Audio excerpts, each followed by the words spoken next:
It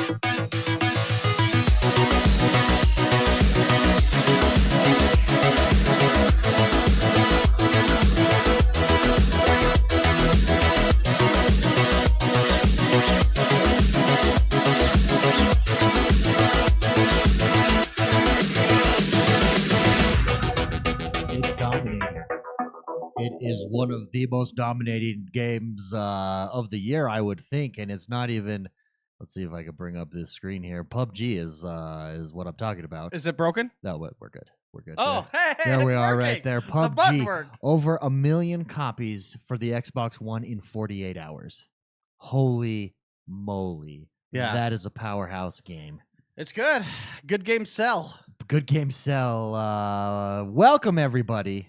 Welcome. We are the X1 Bros. We are your positive gaming and Xbox One community. Thank you so much for joining us this evening. This is podcast number 199, the last podcast. Wait, 199 or 191? Oh. What am I? 199?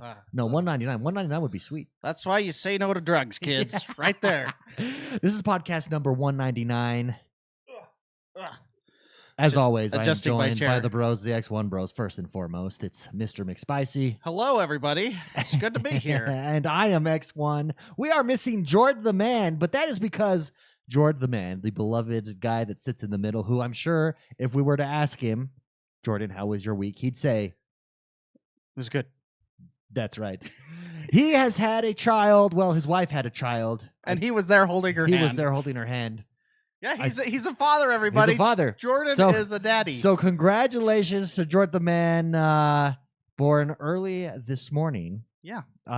Daniel Russell Paskett is the young lad's name. Ah, yes. I like it. The initials D are DRP or Dr. P, like Dr. Pepper, you know? Yeah, that's Dr. so P. cool. Dr. P for short. Dude, his alias, he's going to be a rapper. Yeah. Featuring Dr. P. Dr. P or some kind of rock star. One Republic featuring Dr. P. Yes. Anyways, congratulations, Jord the Man. He's the new X1 dad Hit that of celebration the family. button. I don't even know where this up. There it is. Here it is. Yes! Oh, Jordan. yes. Jordan. It's a great time. Great time. Let's take it down a little bit, but not all the way off, because we've got another announcement. Oh, okay. It's not the only child in the X1 Bros community born last night. Oh, really? No. Oh, no. Born also last night is Mr. Ghostface Steele's newborn baby, whose name is Adeline Rose Jenkins. Yeah! Congratulations. When you join the X1 Bros community, when you're a part of the most positive gaming community on the planet, romance happens. And that romance leads to babies. That's exactly. That's what I learned in high school anyway. That's what this community is all about. Congratulations, guys. We could not be happier for you. This is our last podcast of the year. It's a little bit sad. 2017 is come and gone. But also, it's a little bit exciting because we've got a new year coming up, and also Christmas. Christmas is here. Yeah. For those of you tuning in live, you can see not only do we have a Christmas centerpiece of where my wife made this, yes. and it's not even in the center. I did a terrible job at putting it in the center of the camera. It's a little bit off, but that's okay. Let's. Oh, there we go. There we go. There we go. How about that? I can't go any further. But I got it. Oh, no, I just a leaf came out there. I broke it. Those are real flowers. Oh man, I know that's cool. My wife made that. She's a florist, so she loves her flower job. Psychotic Asian in chat said, "I feel like I need to get on the baby making train." Everybody does. Anyways, as you can see, we have a Christmas tree. It's a good train to get on. It's a fun one. We have a Christmas. Choo choo. We have a Christmas tree. We have been sent a Christmas gift by the one and only D-Max. Yeah. For those of you who wish to send items to display on the show, items that we can display, please feel free to do so at P.O. Box 984. You got it right. Yes. Farmington, Utah 84025. That's P.O. Box 984, Farmington, Utah 84025. How I remember my P.O. Box is I think of George Orwell's 1984 minus the one. That's why the other day I said 1984. I know, because you had told me that. Yeah. And you're like, no, minus the one. You minus the one. Okay, here we go. We are opening this live on the show here for everybody in chat to see what we've got. Oh, this is even I wrapped know. up nicely. It's wrapped up in a baby. nice black box with a cool Nice rubber one. band. Oh, and the rubber band comes up jewelry, perhaps? I don't know. I hope Jewelry. so. Oh, it's padded. Padded with cotton as we unwrap the cotton. Oh my goodness, this is a legitimate Christmas tree ornament. I'm really excited. Really excited for what this says. It's wrapped in bubble wrap. It seems porcelain. It seems breakable.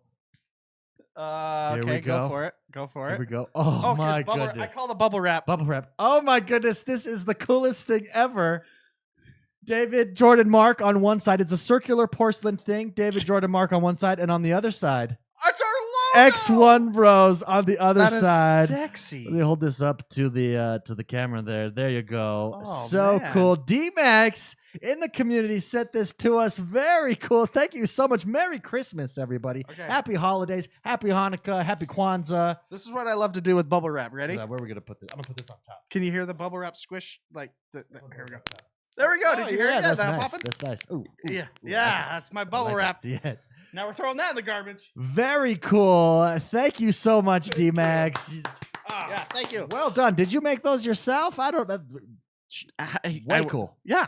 That's so cool. Well, it's Really with our cool. logo, so he customed it somehow. Custom did something there. Yeah. There's some major customization going Yeah. on there. Yeah. Mr. McSpicy, did you get a chance to play anything sweet and awesome this week? PUBG. Well, let's just talk about PUBG. Yeah, I played PUBG. PUBG is out. It's here on the console. Now, you played it on the PC as well. Yeah. Okay. How did they do with the port over to I think the it's- Xbox in your opinion? I think it's good. I mean, this game, even on the PC, the control scheme feels like the Arma 3 where it's pretty complicated. Sure. It's not your standard shooter, so you have to like tap twice or do something crazy to press the aim down sight Sure. on the guns and stuff, and I'm getting faster at moving through things. I think they did a pretty good job for not having a mouse anymore. Yeah, I would agree. I thought it would feel more Arma 3-ish, more Yeah. clunky, and it doesn't. It fits on the controller very well for me. Interesting fact, you don't have Yes, to I actually like it. double click the L trigger. It's just a tap. Yeah, I told you that. Yes, you told me I was that. going yes. to tell you, but remember we were originally Yeah, we going were originally double tut, tut, tapping tut, tut, but no. when everybody was double tapping, I believe. Yeah. So remember, you don't have to double tap. It's just a one tap. It's a single tap, Just ladies don't and get gentlemen. greedy with the double tap. Just stick to He's the talking single about tap. aiming down the side of your weapon. Yeah. So what now we had a chance to jump into some squad matches. Yeah. Super fun. Yeah. Super fun. Squad, I mean, every game mode. So there's 3 game modes in PUBG. There is just solo. Yeah. There's duos. Mhm. And there is squad mode. How did you do?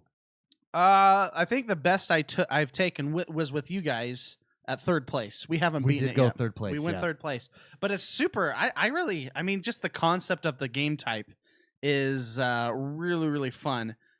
And once you play this again, it's a teeter-totter act of, do I like Fortnite Battle Royale more than I like PUBG? What's going on? It's whatever one I'm playing, I feel like I Yeah. like more at the time, because I like how PUBG has depth in there. Well, I guess Fortnite has depth as well as far as their weapons, but I like how there's a tier 1, tier 2, tier 3 armor system, weapons, that it just feels deeper and more serious. Fortnite feels like you're going to the circus and just having a good time. Yeah. Fortnite's a little more zany. Yeah. I personally, going through this, I think my personal preference is PUBG. I like the pacing. Yeah. And I don't mind the time. A match around 30 minutes per match. Sometimes a little shorter, sometimes a little longer. But what I do love is I love the pacing of it. I Yeah. think the pacing is so good. Do you know what I feel like? Every time I play this game, I feel like I'm gathering supplies for someone else. Because I always die. That's basically what you're doing. You're That's like, a very good point. someone is going to be getting this. What would he like? What, let me see what I can collect for whoever's going to win this game. He probably wants eventually. this first aid kit, maybe some Red Bull. He wants a Red Bull, maybe some pills. Oh, this is a really good rifle. He might like this rifle. Who knows? Yeah. He needs ammo. Needs ammo. Oh, wait. A level 3 helmet? There you go. He's going to love this. Merry Christmas. Yeah. That's what I feel like when I play these games. But you know what I feel like they did very well, much better than Fortnite even. I really like their menu system. I like their equip system. I like being able to just press start when I'm around a bunch of items to pick up. Just quick pick them up. I like the quick equip. I feel like they did a very good job with that as well. And by quick equip, I mean from the menu screen, being able to see what goes to what gun, being able to drop things easily. I feel like it's pretty seamless. Seamless. There you go. That's two separate words that mean different things. Yeah, streamless. Seamless. It's streamless. What does that mean? I don't know. It's seamless. I feel like it's very seamless. I feel like they did a really good job with the controls, with the menus, how you interact with your character. Just super impressed. Then I was nervous to drive. Have you had the opportunity to drive vehicles yet in this game? No, Dude, but it's because you want to be the driver. I love it. Oh, you want to man, be so much Statham. What's his name? Jason Statham. Oh from yeah, I'm Transporter. the getaway guy. Keep the car running. That's my job. I'm not good at killing, but I keep the car running. I don't know. He's pretty good at killing too. You gotta add that to your repertoire. So I've been, as you know, I stream every morning, so I get up early and play. John O'Man has been joining me in duos in the morning on that game. I actually like.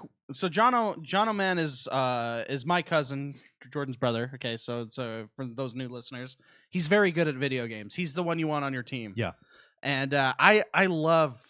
This is gonna sound weird. I love dying, so you can watch him play. Yeah, so actually playing duos with him has made me a better player because I see how he goes, how he watches, what he does. Very tactical. Blows my mind. And that's from his Rainbow Six experience. He's very good at Rainbow Six. Anyways. He makes you a better man. With him, we got 5th, and I got 3rd. We got 3rd and 5th, and that's the highest that we got in those. But running people over in that game. It's satisfying. Oh, my goodness. We were driving along. Just driving along. It's a nice day out, Sun was shining. Good weather to go for a drive in PUBG. Yeah. On the island. So we're driving, and the first time this guy is coming at us, and he's trying to shoot us or something. I don't know what the guy's thinking, and we just if you're running I would shoot if I had a weapon. And but why is he running at us? Like, run away! What? Pretty hardcore. That's how. So he drank his Red Bull, and we just plow into him. His body. So the physics in this game, it's like ragdoll physics. Yeah, it's hilarious. His body comes through our windshield. And gets stuck. So his body's in between me and Jono, side by side in the front seats, and it's just sitting there. That's it is so the funny. Funniest thing I've ever seen. I was just dying laughing. It's I got proof of it too. It's live on video. Oh, cool. It's recorded somewhere. Eventually it'll be up on YouTube. Then we're driving again. This is a different game. Yeah. We're driving along. This time, this guy doesn't see us. I think I was here for this one. And I believe I was I the driver on this one, or no, I think Jono was the driver still. We Okay. come up over a hill and we see this guy off in the distance, and he's booking it because he's trying to get to the safety circle. Yeah. What is the official title of that? The inner circle? I call it the inner circle. The inner sanctum. Like where you're trying to where the map is forcing you to go? Yeah, the safe area. I don't know. I just say circle because it's a circle. It's a circle. I call it the sanctum. The fortress of solitude. Let's get to the fortress of solitude quick, guys. Let's go. It's northeast. Anyways, we come up over a hill, and this guy's off in the distance. He's running towards it, so he's in front of us with his back to us, running. So we're flying. We're coming up to this guy. I'm like, why is he not looking around for crap? Never looks around. And we go, and it's just ooh, ba-boom, ooh, like it's just like hitting a speed bump in the road. And it was so funny. Jordan the Man says safe zone, maybe? Safe zone. Alienate play area. I like safe zone. I would prefer the inner sanctum. I like the demilitarized zone. Ooh. No, just kidding. I've been watching a lot of Star Trek. Oh, there you go.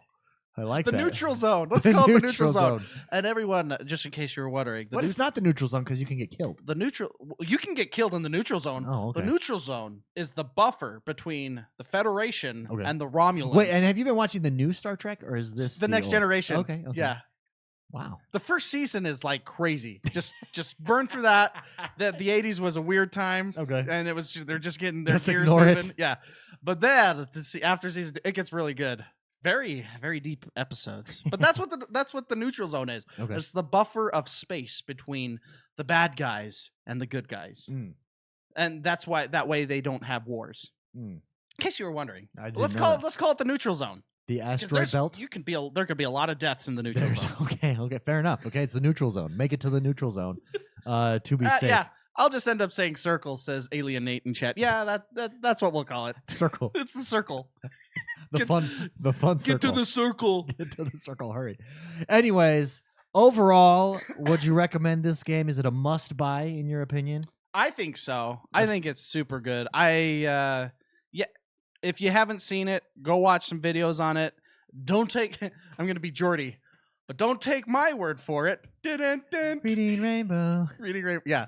So go watch some videos, see if you like the style. It's basically a Hunger Games, Katniss Everdeen, whatever. You have to fight people to survive. It's very fun. Yeah. And it's so ready for this. My cousin in England does not currently have an Xbox. Yeah. He's into gaming. He was watching this game when I was streaming, and he sent me a text afterwards and said, "What was that game? That looks like so much fun." And that's exactly what this game is. So I'm going to make a bold statement here. Oh, I'm sitting down. Maybe not a bold statement, but okay, I'm going to partly stand up. An observation, if you will. Okay. I want to get your thoughts on this. There's all this talk and uproar and whoop-de-doo this year about the Xbox One not having a AAA game and how that's detrimental, particularly with the Xbox One X. They don't have a reason to come out or to get an Xbox One X. I will say I don't think they need a AAA game. I think PUBG is that game. It's a console seller? It's a console. I think it's a console seller, and I'm telling. This is why it's a console seller. When you look at this game, it's not the best graphics. It's not the best textures or anything like that, but it's not optimized on the PC. You need a decent PC to run this game well. The difference between the OG Xbox and now the Xbox One X, basically since launch, the Xbox One X has not had any issues. The OG Xbox occasionally has some frame rate issues. The textures are there. You definitely notice a difference in it. Yeah. But it sold 1 million copies on the Xbox in 48 hours. I think this, for all of the talk, you don't need a AAA game. I think this is Xbox console mover at this point. I mean, it's eventually going to come out on the PlayStation. It's inevitable. But this is the console mover. I don't think they need a AAA game this year because of PUBG. Okay. So basically what I'm saying is all this concern, I think it was not for this year. Now, obviously, going forward, you're going to want big games to sustain that. But PUBG is that big of a game. It is. So Phil Spencer said he hopes PUBG could be for Xbox what Minecraft was for the 360. Oh, okay. And I definitely think that this could be that. That's how good this game is. That's how big this game is. That means Microsoft is going to buy it. We have a Discord of over 700 people now, right? Yeah. Do you know how many times this week I have seen in chat? That's the most fun I've had in gaming in months, in years, in a long time. And that is exactly what PUBG is. There's a reason that PUBG is such a hugely streamed game. Well, because it's exciting and relaxing at the same time.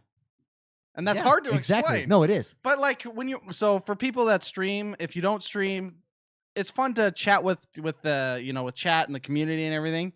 You can sit there and you can be writing and you can be like, "Hey, yeah, that's funny. Haha, that's a funny joke." And then things get serious and you take 30 seconds and then then you have a fight or whatever. It's just a really good streamable game. Yeah. There's intense moments. It's like watching a movie. A novellas. It's like watching a Spanish novela.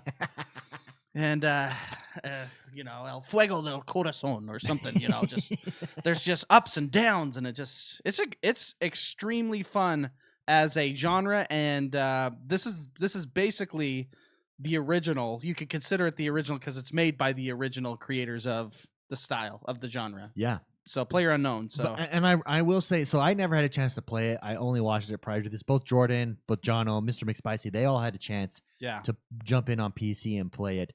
And I'm blown away. I own it in two places now. I own it on the PC and I own it on the Xbox. And I really like this game. It's fun. It's a really fun game. Super fun. One thing that I not am disappointed, but I did not realize so every time you win, you get coins, battle points. Yeah. that then you can spend to get gear, and they give you a crate, and so it's randomized what Gear you get. meaning like shoes. Yeah, the and cosmetic shirts. gear. Cosmetic Yeah, gear. yeah. Strictly cosmetic gear. Anyways, I was like, oh yeah, this is gonna be exciting. Thinking I'm gonna get something flashy. Not realizing, because I'm new to PUBG, not realizing what the style of PUBG is. And so what I got was a beat up ratty tank top in it. And I spent like 1,000 battle points to get it. Yeah. And at first I was like, oh man, but now I like it. I look like a male model. No, you don't. You look like you work at AutoZone. If I was on the AutoZone commercial as a male model. Your character seriously looks like I don't know. Jordan said you look like a farmer. I do look like a farm. Like I just slaughtered some pigs. Yeah, you really do. Yeah. You know what I really liked is when you came and picked me up on the motorcycle. Because whenever I create a character, I create a female because there's lots of reasons to create a female in a video game. My number one reason is normally they're overpowered, but the other reason, my number one other reason, is I feel like they have a smaller hitbox. Oh. So, unless smaller hitbox because they've got smaller hip boxes. I see what you did there. Oh yeah, thank you. No, but I like, and plus I like, especially in third-person games, it's a really good view.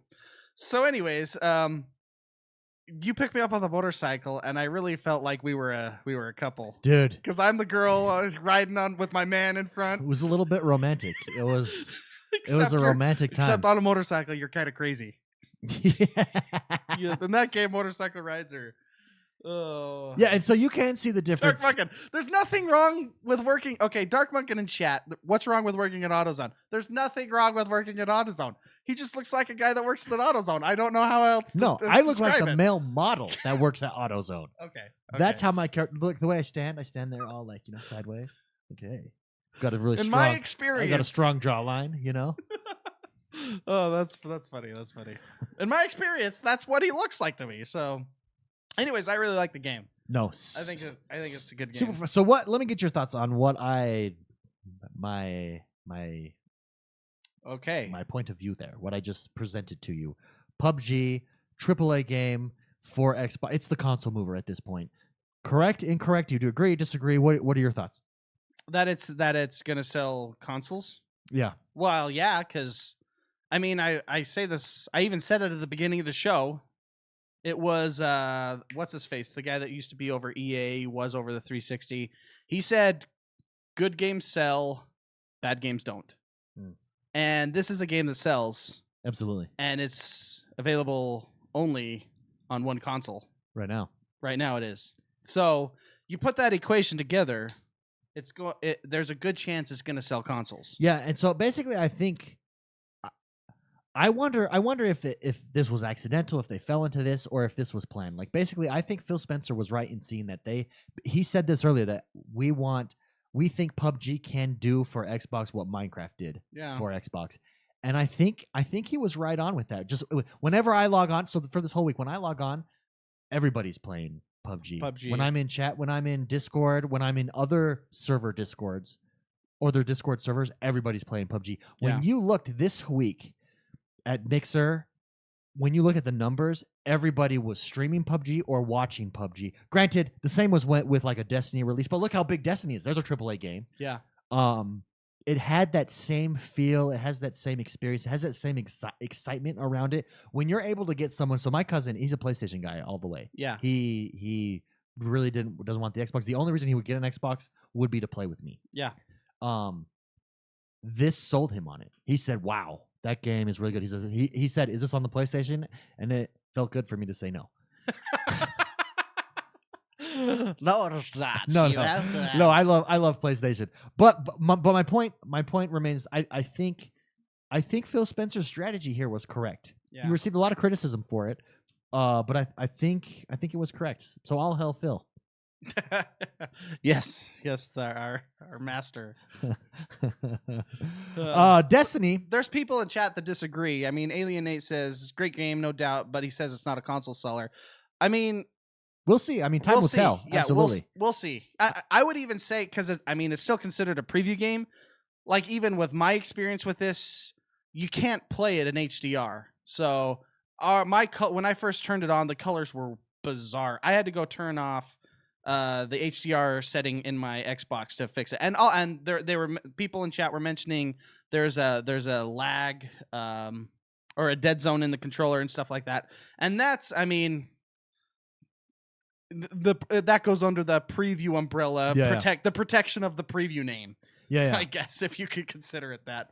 Even though we are paying for a game and whatever, I won't get into that. But I still think, I mean, with that experience right there, his cousin is a hardcore PlayStation. He may consider buying an Xbox just for this game. That's what we call a console seller. Well, I mean, that's anecdotal evidence, obviously. Yeah, he totally made that up. But no, he didn't make. Well, that up. I mean, it's just not. It's not necessarily the norm. That's one example. But when you sell 1 million copies in 48 hours, that's something huge. So maybe it's not a console seller. Maybe if you're on the Xbox One, you're staying on the Xbox One. Maybe if you have another console, this isn't the game to get you over. But I definitely see, at the very least, I see Phil Spencer's thinking. Yeah. I see Xbox's thinking here with this because of the success of PUBG, the hype. Me personally, I think the hype is real. Yeah. Not everyone's going to agree with that, and we'll see. Time will tell. Yeah, time will tell. Anyways, super fun. I think what a lot of people do have some frustration with in this game, and where they would prefer like a Fortnite. Yeah. Aim assist. Yeah. It's much more. If you've never played an Arma, which this game is based off of. Yeah. Where I think there's an aim it's not called aim assist. It's actually called dead zone. Dead zone, yeah. But you can adjust it, but I think they definitely need to fine tune it in the settings. Yeah. There's like hardly any settings, and that's one of the settings you can't even do audio settings, which I was blown away at. Yeah. And you were having problems with your headset, with my too. headset. So. Yeah, let me tell chat about my problems with headset. Let's tell everybody, the listeners out there, you're driving to work. Tell us about your problems. Here's what I've experienced here. If you have your headset, which for streaming purposes, I have my set to speaker and headset output for party chat. When I go to, which is fine for most of the time, not an issue at all. When I go to play with friends, i.e. all of you, yes, I cannot control the volume difference between person and game. When I go up, both go up. When I go down, both go down. And it makes game volume way lower. So I discovered that if I turn it back to headset only, fixes the problem right away. So somehow it gets messed up. Can you do speakers only? Because that's what I have, and I do that. You can do speakers only as well, yes. That should fix it too. Then. Yeah. I think choosing one or the other, having it on both. I mean, if you're playing by yourself, that doesn't matter. But yeah, because speakers will still let you stream and hear your party as well if you do speakers only. Oh, if you do headset only, they won't hear you on the stream. Yeah. Okay. They won't hear my party. Well, yeah, they won't hear your party. Yeah. Yeah. Okay. Very cool. Okay, you were talking about Destiny. Sorry.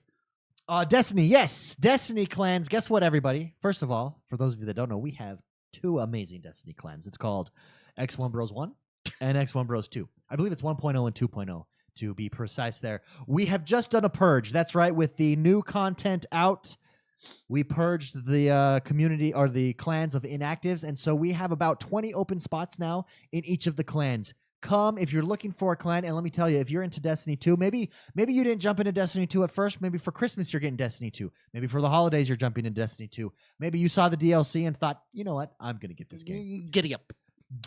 Let's do it. Come and join the clans. We have got awesome admins.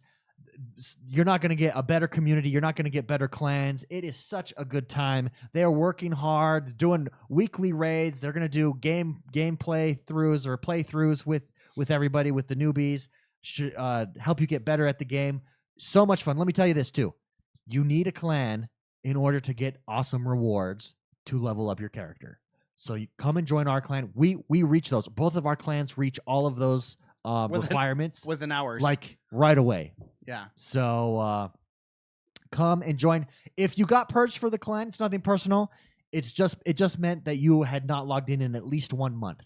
That's what that meant. You can still join. Just come back in and join. The links will be in Discord. If not, just go over to the Destiny Clans page. Hit Xonebros. Either clan works. So there's no preference. Not one clan is better than the other, or one has more active players. They are both equally active, equally awesome, with equally active mods, play dates, playthroughs, raid runs, strike missions, the whole shot. Come and join us. It's such a good time Oh, It's a good time. I love this community. It's a good And a time. huge thank you. I want to give a huge public thank you to our Destiny admins, Rogue Havoc, Ronin, MMA, Seething Sage. I know I'm forgetting people. Yeah, I Snag know you're gonna Chef. offend people because you started doing Snag this. Chef, I believe Creed Eve is in there. We had a whole bunch of others. I apologize, I can't name everybody that started us off. That helped us got started, helped lay the foundation, and now we're moving on, taking it to the next level, baby. So much fun. Come and check it out.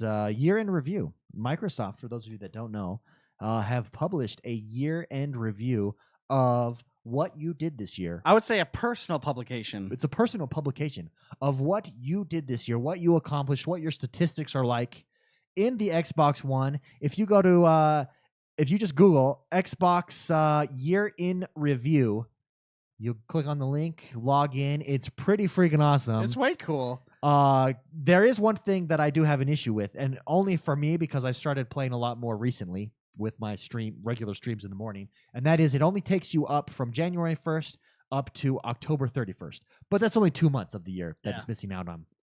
It's still cool. Not an issue, but it's super cool. It shows you your most played games, most hours played by genre. What is, Mr. McSpicy, what is your most played genre? You don't have to give me the number, but I just want to know what your genre is. Can you guess it? Most played genre. So I don't know how they break it down, but I'm going to guess. It looks like they break it down by hours played. Well, no, but I don't know if they have like a specific category. But I'm going to assume Overwatch is one of your most played games, and so shooter. Yeah, that's my number one. So I was genre. worried maybe Overwatch counts as a different. I played 541 hours of shooter Woo-hoo! games. There you go, baby. That's so awesome. There you go. I'm proud of that number. Yeah, good job. Yeah, thank you. Good Thank job. What do you think my most played genre is? Racing, sports. Sports. Yeah. Yep. And I think because racing is in that. Yeah. So And sports. it's the same with Madden. Madden. Yes. Oh, I've been playing some Madden lately. Oh, Yeah. Good time. In fact, Good. You Can't See Me in the community invited me to his league. Oh, that's a name. Yeah. Okay. He invited me to his league. I'm going to hop in this weekend, pick up a team. It's going to be a good time. Alrighty. It's gonna be a Alrighty. good time. Man, let me tell you, those matches. Good for you, man. Those online matches are intense. And I'm playing with the Raiders, and I'm playing the best team right now to play with. A lot of people play with the Seahawks. A lot of people play with the Eagles right now. In fact, the Eagles, and the Steelers. Eagles and Steelers are probably the two best teams. It goes with Real World because they update your stats and rosters Yeah. and your overall. I'm still playing with the Raiders. They're in last. They're like in last place. So this is me being completely ignorant of this game because Sure. I just don't know this game Sure. at all. Yeah. So Okay, go ahead. forgive the question. Forget. You are exalted. Wait. Okay. Exalted. Exalted. I don't think Exonerated. Exonerated. There we go. I like exalted. You are too. exonerated. Go ahead. Go ahead. Can you have a Raiders versus Raiders game? Oh yeah, yeah, Okay. yeah. You can online. That's a continuity problem right there. Like seriously, that's like Not if you consider that there's multiple dimensions. that's like James Bond having a fingerprint gun but accidentally wearing gloves and having it still work. There's a continuity problem. Not if your gloves are fingerprint gloves. Which Okay, I'm I'm sure just in kidding. James Bond they are. Well, so you can have a mirror match. You so can to have a mirror speak. match. However, I've yet to play someone that plays as the Raiders because the Raiders overall are terrible. Okay. No. So are you doing this to make it harder for you, or are you? doing No. this- I'm just doing it because I enjoy playing with the Raiders, and in all honesty, they're not that bad. They just don't have, like, for instance, where their weakness is, honestly, is on the offensive line. Like, my running game sucks, even though I have Marshawn Lynch, who is rated pretty high in game as a running back. But right now I've played multiple teams, Eagles and Steelers. They're in first place. So Madden, I don't know if you know this online. Madden weekly updates your rosters throughout the season. Yeah, I knew that. Okay, I so think I knew that. there we go. So that's how that goes. But those games, one game I got blown out but it was my own fault. I made stupid mistakes.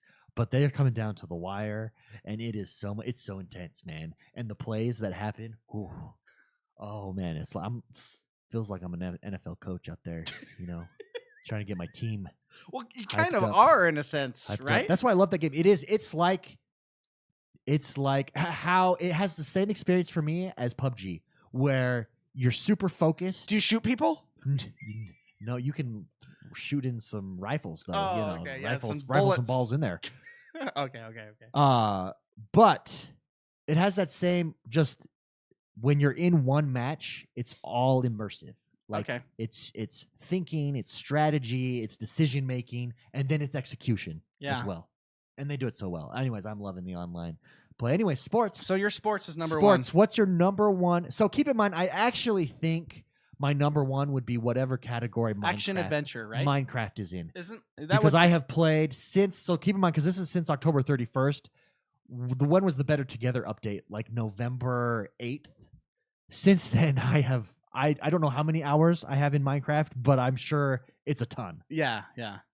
I mean, I've gone 8 hours of streaming in Minecraft. I think that genre is considered action adventure. Is it action adventure? Okay. I think so. Okay, so what's your number 2 genre? Wait, let me guess. Your number 2 genre. Strategy. Ooh, that's good. That's good. Or sim. Is sim a category? See, I don't know all the categories. I don't know. What because what I would sim be thinking, game would I play? I would be thinking Stardew Valley and City Skylines. Well, see, Stardew Valley would be considered action adventure. Would it? It wouldn't be strategy or simulation. No, I mean, we could look it up, but I feel like that's more of an action adventure. But no, I get what you're saying. I feel like it's strategy sim. But see, that game's everything. That game's everything to me. Yeah, well, I mean, it's got pieces of everything. Do you want me to tell you what I am? Yeah, what's your number 2? Go. Action adventure. It is action adventure. Yes. So you think Stardew Valley is that's why you think Stardew Valley is there. Yes, Well, what's But I don't know. Well, give me your games. So your number 1 game I think is Overwatch. Yes, it is. Okay, Easy. your number 2 game. Oh, that's going to be a tough one for me. Your number 2 game is going to be either Stardew Valley or Mass Effect Andromeda. False. Not even close. Are either of those games in your top 5? Yes. Both of them in your top 5? No. Oh, really? Because I know you put a ton of hours into Mass Effect. That's why I thought that. I did. Okay, and I didn't even get very far. Okay, so because I had it on the hardest setting, and I'm stupid. Okay, so what's your number 2 game of the year? This is for 2017. We are looking at the year in reviews on the app. This may surprise you, actually. Number 1 game Overwatch. What's number 2? Fortnite. Whoa! Wow! Fortnite, you put it that much time. I put in a lot of time into Fortnite. Well, I guess when it first came out. So I'm thinking because I'm thinking Battle Royale mode. But no, you got to remember the original mode. Remember the OG Fortnite. When I hit a game, I hit it hard. Yeah. I mean, you came out with how-to videos in that game, and you don't come out with a how-to video unless you've put in hundreds of hours. I actually did.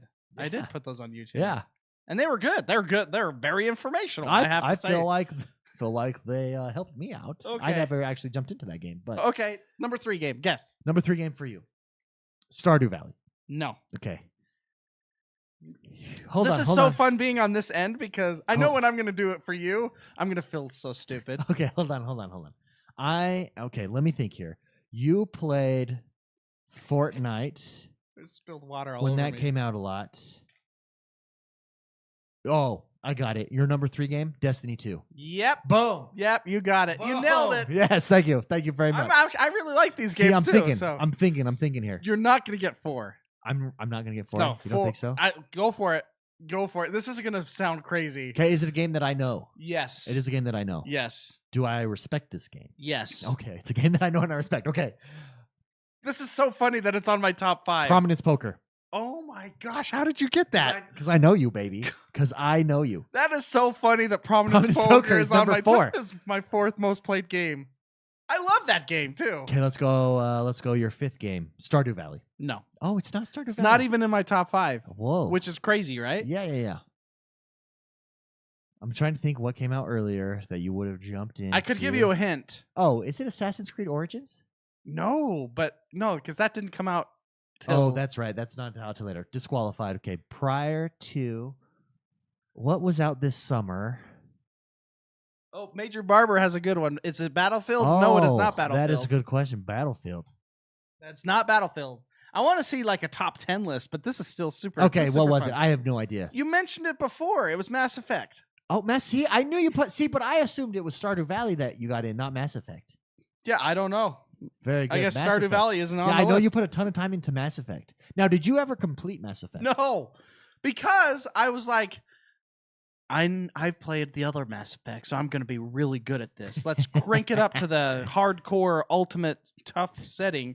And I played for hundreds of hours and only made it like what other people are taking 3 hours to get in. That is so funny. And it's because I'm so stubborn as a gamer. I want to say that I did that. I think the hardcore mode is supposed to be for like an NG plus or something because I got to a point where, see, this is what happened. I got in the middle of a mission where I couldn't leave. I couldn't finish because it was so hard, and I couldn't exit because the autosave was in there. Wow. And I had my other saves were way too far back. So I really spent like 100 hours trying to get out of this one stupid mission. Anyways, Mass Effect, yes. The Bear Grylls got it. So that was my top 5. So I've been looking up. So my number 1 is actually not my number. Well, actually, it might be my number 1. But this is how many hours. So this shows you how I've become a 12-year-old child. Okay. In the world of Minecraft. I know Minecraft would easily be my number 1 play game, or it would be close. How much time do you think I've put into Minecraft? So keep in mind, that means it came out after October 31st, because this doesn't even register on my games played. I would say 100 hours. 100 hours would be how many? Because this does it in days. So how many 24, days? 48, 72, 96. So 4 days? 4 days. Wow, you got close there. 5 days.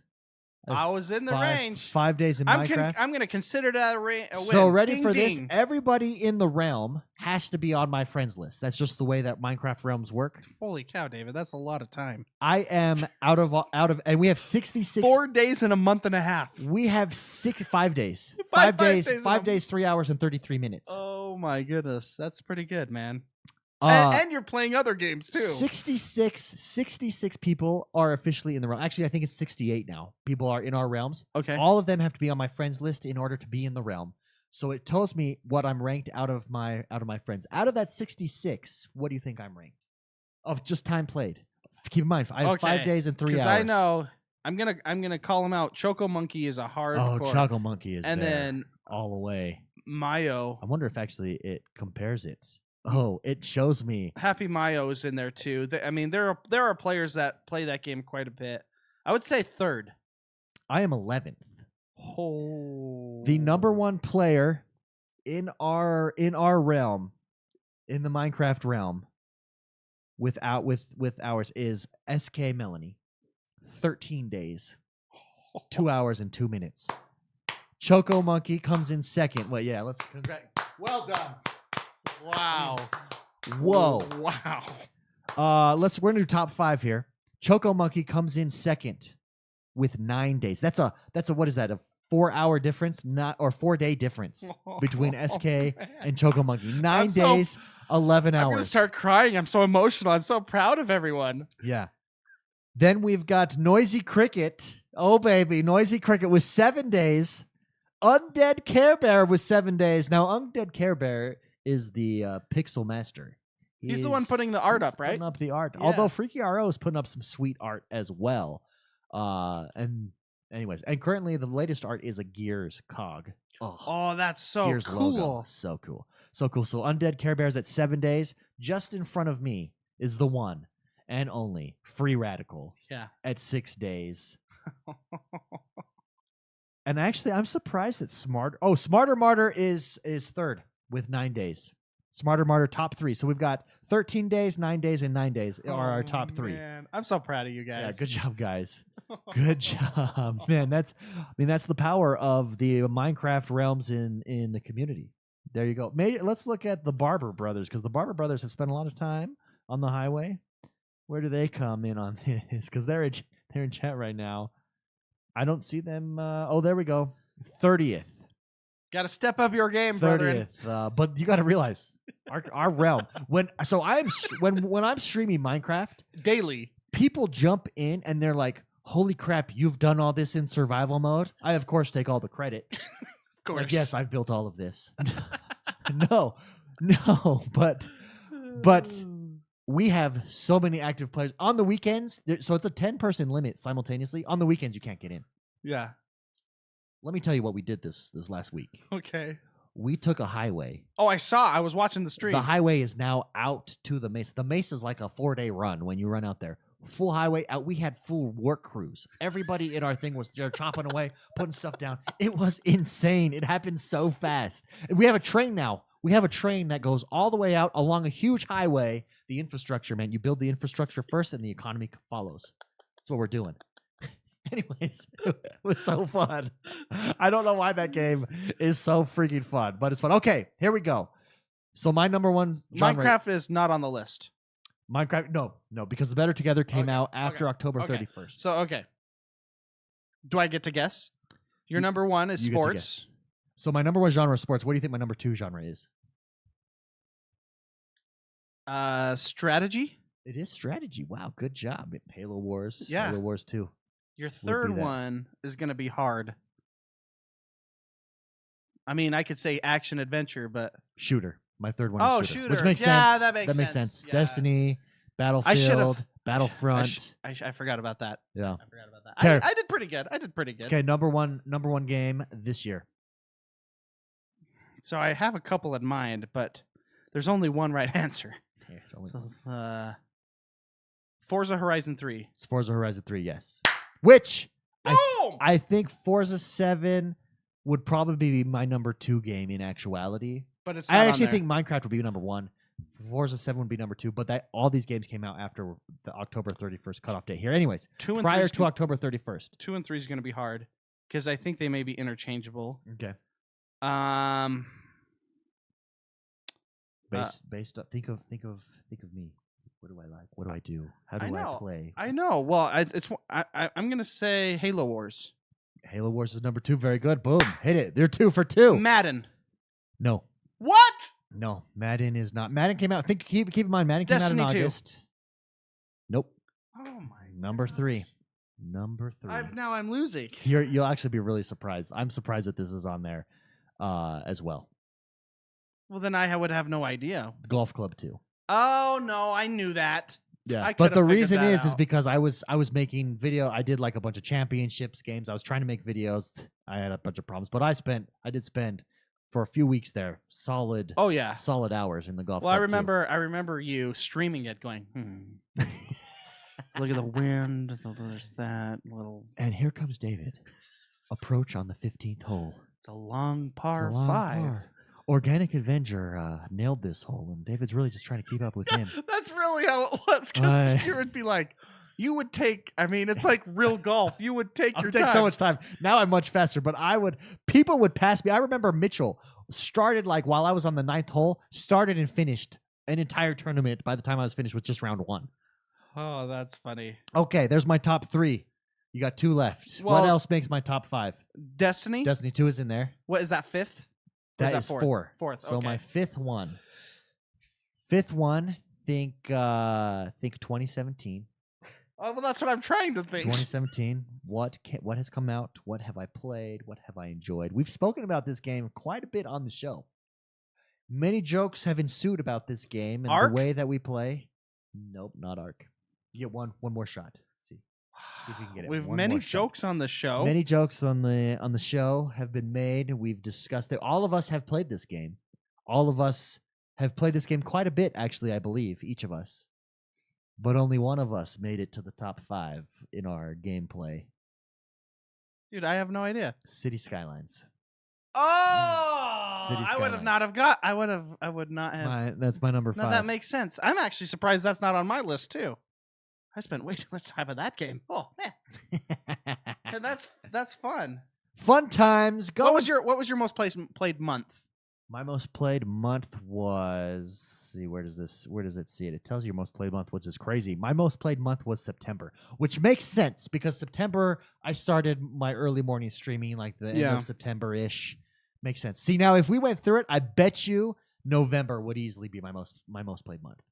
Yeah. No, I think November would have dominated. Yours is interesting. February, right? My most played month is February, and I have no idea why. Yeah, what came Fortnite out? Did Fortnite come out in February? I don't remember. I don't know, or it might have been. That might have been an Overwatch month. Oh, an Overwatch, big heavy in the Overwatch. Yeah, I go in cycles, and maybe I hit that hard, but I mean that's the smallest month of the year too. I don't know. Yeah, there's a lot of cool information. Anyways, go check it out. It is awesome. And just type in year in review, Xbox year in review 2017. You'll be able to see it as well. Super fun time. Yeah. Don't forget, guys, we have a store up with some sweet swag. I believe Ronan's wife, actually, in the community, purchased him an Xonebros Positive Gaming coffee mug. The coffee mug, the 80s style retro coffee mug. The Ragnarok coffee mug. Yeah. The Xonebros Ragnarok coffee mug. So sweet stuff. Go check it out. It's a good time if you I got to put that item back on. So it's just another way to support the show. Community plays. I do have an announcement about community plays. This is the third Saturday this weekend. However, we have had to cancel this community play tomorrow. Some stuff has come up.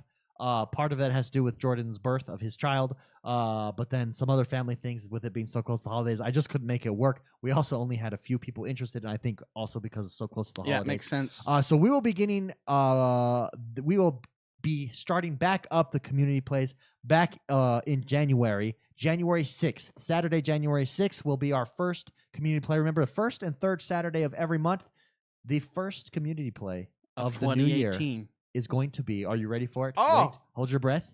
Halo 5. Ooh, that's right. That's going to be fun. Oh, man, so much fun. Halo 5. I used to be good. Mark it on your calendar, baby. I got to practice. I'm going to practice. Do you remember when we were doing Breakout?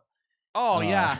I actually one time in Breakout, I did a 1v4 sweep. Oh, man. And I saved the clip, and it's one of my greatest achievements of my life. Remember when we did Breakout and I took the flag to the opposite so to the opposite place? Oh yeah, David just runs the flag to the wrong side. Community plays are so much fun. The last community play we did was Battlefront 2. We did some planes, and McSpicy was driving the Wiener ship. That's good old Kylo Ren's ship. Kylo Ren's compensating ship, and did really well. And funnily enough, it's overpowered. It's super overpowered. Oh man, super overpowered ship. Super fun. Eventually, Dietrich said, "Surprised it's not PUBG. It would be PUBG if there were private servers. As soon as private servers come, let me tell you, we will be doing PUBG. Tell me how that's not going to be fun. What would have to happen if we would have to be like, okay, on the count of 3, everyone press A. Everybody just say, 1, 2, 3, go! Everybody got it. Oh my goodness. Major Barber can attest to the fun that is the community plays. He said that was incredibly fun. I laughed my butt off. That's how it is every week, every community play. First and third Saturday of every month. First one is going to be January 6th, Halo 5th. Second one, January 20th. We're going to be jumping back into some Titanfall 2, baby. Titanfall 2, always a fun game. It's still one of the best competitive shooters in my mind to date. Yeah. So much fun. With that, do these sounds work? Yeah, they should work. If they don't, then I don't know what to tell you. All right, let's take us to the next segment. We don't really have any news this week. Since it's our last episode of the year, instead of focusing on news, probably the biggest news story was that PUBG hit it released. 2, it hit 1 million copies sold in 48 hours. That's actually absolutely ginormous. Can I say something that I found interesting during the week, if we're just casually bypassing the news a little bit? Yeah. Just driving on by. When this guy's gone, when Jordan's gone, with this guy, the tree right here, when he's gone, we don't know what to do with the news. Well, what happened, Jordan? Where's Jordan? Mark, what happened? I don't know. I just play games. I got an email on Thursday from Twitch. I've been a part. This is interesting. This is super fascinating. So I've been following Twitch back since it was Justin.tv. So I don't watch TV anymore. I watch people playing video games. Yeah. I got an email that sounded good. I might pop my can open. I got an email from Twitch that said, "Come watch Thursday Night Football. Oh, baby. Come on over. Watch it." They said it's kind of like esports without the E. Was that the email? That's what the email said. That's hilarious. It's kind of like esports, but without the E. So you could only when you tweeted me that, or you didn't tweet me, I think you texted me it. Yeah. I went over onto. I have Twitch on mobile. You couldn't do it mobile, it came up with just a picture of it, and it said for browsers only. For browsers only. Interesting. So that's interesting. Okay. So I wasn't able to see any stats. How many people were watching Thursday Night Football via Twitch? So this is their first run. Okay. This is the first time they did this. They actually, I think it was a new channel that they created, a new sports alias that they created just for this. I think they call it Twitch Prime TV or something. Okay. I don't know what it was. But they had already had 7,800 follows, which is pretty good in a day. Oh yeah, I'd say. Yeah. I mean look at what we do. Sometimes we get 7,800 follows in a day On on a good day. But there were 16,000 people watching. 16,000 people that's watching. Not bad. For That's not a healthy audience. That's a healthy audience. The top people on Twitch get around 40 to 80,000. Yeah. And then it just trickles down from there in the thousands for a good 200 people, and then you have hundreds of people of viewers, but yeah. What I found fascinating about this was you mentioned that Amazon had just purchased. They purchased the rights. Now this was probably about a month and a half ago, I would say. Amazon Prime, if you have Prime, they've been advertising it like crazy. Thursday Night Football, you now have access to it. They bought the rights to Thursday Night Football. I did not know that. I missed that somehow.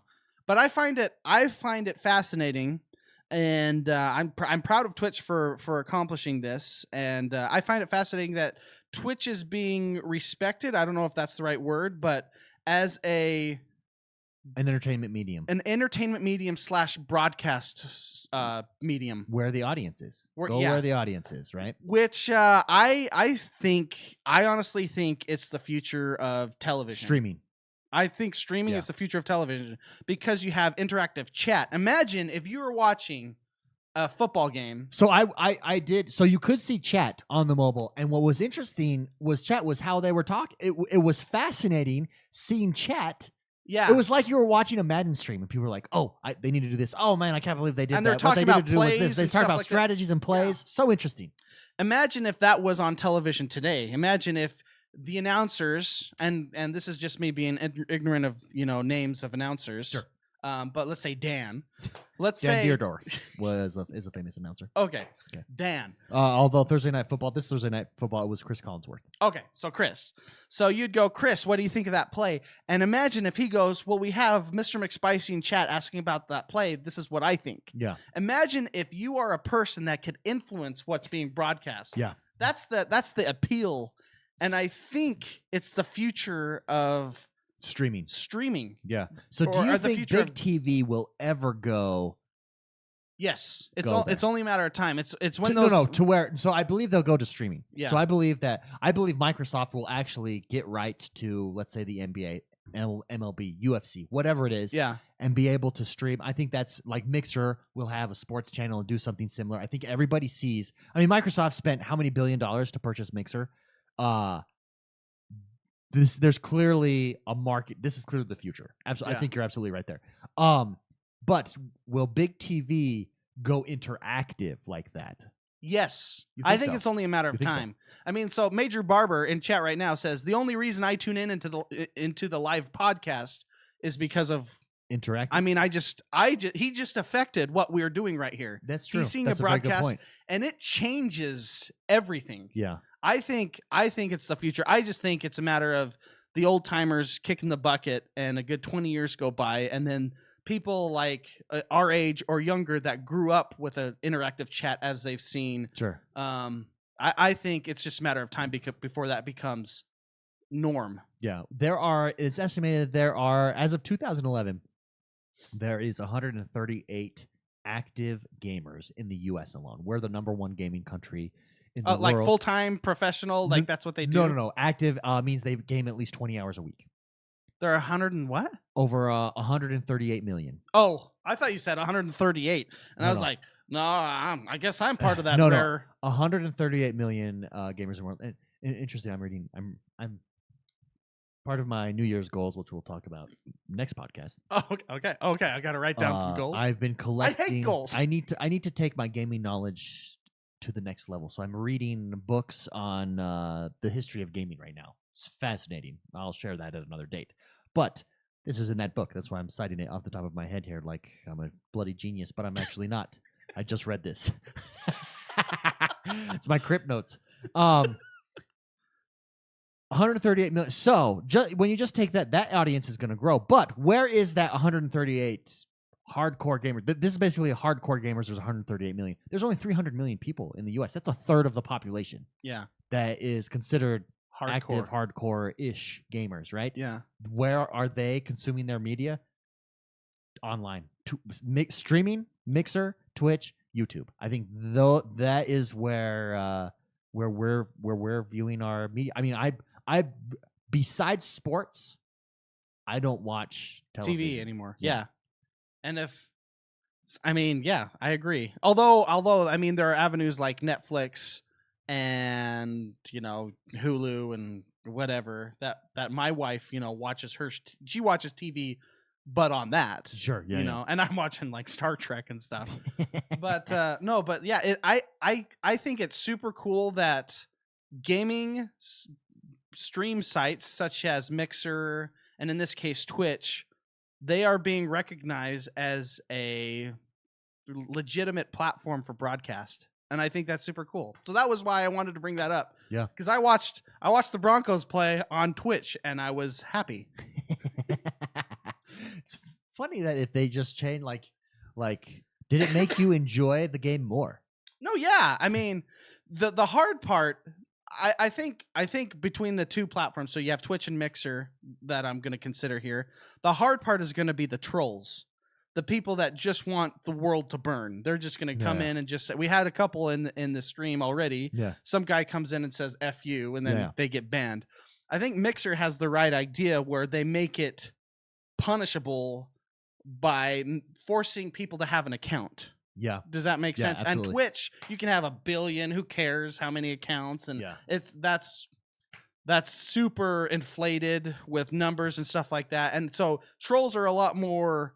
That's why I think trolls are more popular on that avenue on Twitch, because it's not really who cares if one of my 15 accounts gets banned, kind of a thing, Yeah. So I think that's the next step, is trying to regulate trolls in a open forum chat during a large broadcast. I would imagine what you would do. So let's say it goes big time TV, right? So you have, NBC Sports with these big time announcers producing the Super Bowl. Yeah. And it's on Mixer. I imagine what you do is they would just add these jobs to the production crew of mods for social media. There's social media mods, right? And then have like a 30-second timer where you can't just keep typing things in. What's interesting is from a corporate standpoint, right? Yeah. You could totally rock funding. You could fund your own through subscriptions through that channel, come up with super sweet. No, yeah. Well, that's emotes That's how. I mean, that's how streamers are making money now. Oh yeah. I mean, they're making a lot of money. Popular streamers are making a lot of money. Yeah. It's a legitimate career path at this point. Yeah. I mean, millions of dollars type of money. Like millions. Yeah. So. No, yeah. So that was I wanted to bring that up because I found that super fascinating as someone who's been, part of the streaming scene, or at least absorbing it in my life. Yeah, it's super cool. No, absolutely, completely agree with you. For those of you who want, this is our discussion segment. Sorry, I'm all thrown off because we don't have Jordan here with the news. It's just the mojo's off a little bit in my head. Hey, where was that? People are saying that number seems really high, the 138 million. Sure. Where was that number? Where did that come from? So we can find that. So it's that study that comes out every year. I forget the name of the study, but you should see it. I might have gotten how many hours people play wrong, but I believe it's a lot. I believe it's 20 hours is what they used as the minimum. Okay. So, what is that study? It comes out every year. We'll find out. It's like the E study. The E study. The E something. It's like a study, but with an like E. A study. No, it's every year, and it's like the industry standard report on state of gaming. It's called the state of gaming. Okay, is what it is, and it's a yearly report that they do on games. Well, you sounded really smart, but yeah, and I'm proud of you. Okay, the number 138 million I know is 100% accurate. Oh, okay. That number I know is 100% accurate. The question in games, I don't know how they break it down. Someone asked, do they consider mobile gamers because that really count? I think for their purposes it counts. But I don't know. I don't know how it breaks down. Regardless, if they're spending 20 hours mobile gaming, that's quite a bit. That's too. nerd status right there. Yeah. Cool beans. And let's get into our discussion segment. If you would like to submit a question every Friday over on Facebook, a post goes up and you can submit your question to the post. We've got a lot of questions this week because it's the last episode of the year of 2017. First and foremost, Tyler McCord, the one and only Tyler McCord, Hello, Tyler. writes in and says, do you feel that PUBG was ready to come out for game preview, or was it rushed? This is AKA Graphic Killer. He says, side note, I love the game myself and have not really cared too much about the issues since it is in game preview. So, Mr. McSpicy, do you feel that PUBG was ready to come out for game preview, or was it rushed? So every here's the deal, okay? I'm just gonna break this down. Every time a battle royale game has been available, it has started like garbage. Like, it's just the nature of who is not who is creating it. Just so PlayerUnknown made it a mod on Arma 3. Yeah, and Arma 3 is a kind of a clunky-ish game. Super clunky. If you want to, it's just, it had issues. It was a mod on a clunky game. Then H1Z1 came out, and they hired PlayerUnknown to do their version of a battle royale, and that game is super clunky. And then you have PUBG, which when it originally came out, it was super clunky, and it still is today super clunky, but it is way better than it used to be. Yeah. So, what I'm trying to say, and then Fortnite it's an early access game. Or is it fully? It's fully released. When it first came out, it was early. The game itself is beta, right? Yeah. Game preview. Beta. What I'm trying to say is, we have never ever in the history of Battle Royale ever had a stable game yet. Like, that's just how it is. There's never been one. I dislike game previews. I'll be honest. I've been vocal about that. I don't like it, especially when they charge me money. Yeah. I mean, but whatever. And that's what Fortnite was. Fortnite was a pay early to support the developers, and you get access to beta. Yeah. So the question is, was it released early? I think I would say yes, but is it worth still buying? Yes, as well. What was the full question? Did it come out too early? Was it rushed? Do you feel PUBG was ready to come out for game preview, or was it rushed? Well, see, here's the deal. The nature of this game has been preview, early access. Anyway, so I don't know if I would consider it rushed. Sure. But at the same time, it still has a ways to go. Sure. Now, keep in mind, this game is full release on December 20th on the PC. Yeah. Well, I don't care. It's fun.